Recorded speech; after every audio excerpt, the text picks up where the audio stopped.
and tell stories around Twitter stage, and that could be looking at something like Ferguson there, and I'm looking at how people use Twitter around it, or these are tweets mentioning the words, the hashtag Ice Bucket Challenge. So it goes from one end of the spectrum to another. And I'm going to let this play out because it's slightly depressing, but also really interesting.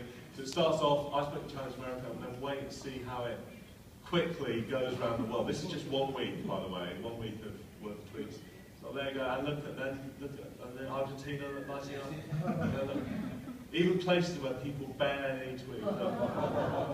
It's I'm going to talk a bit more about these maps a little bit, but so, and often a lot of what we do is using either free tools or working with developers, or even using things like this, which are actually probably tell you more about America than most maps. This is a map of the most mentioned Video of the Year nominees at the VMA Awards. And you can see that the Deep South is all Beyonce, the Midwest is Miley Cyrus, and the West Coast is Happy.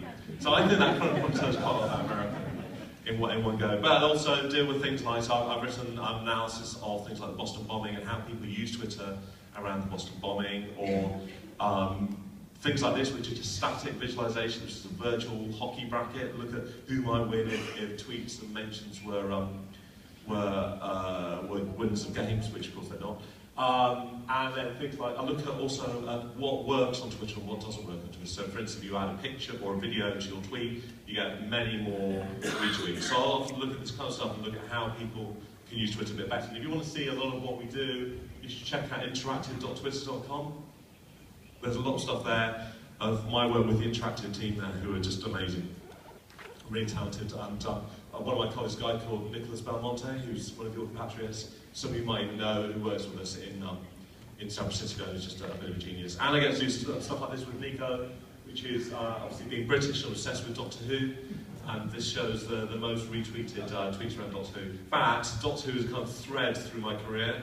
When I was at The Guardian, one Friday afternoon on Datablog, we published a list of the 150 Doctor Who villains of all time. And within an hour, we'd had 200 additions and corrections from our readers. The lessons of which is don't muck around with science fiction fans.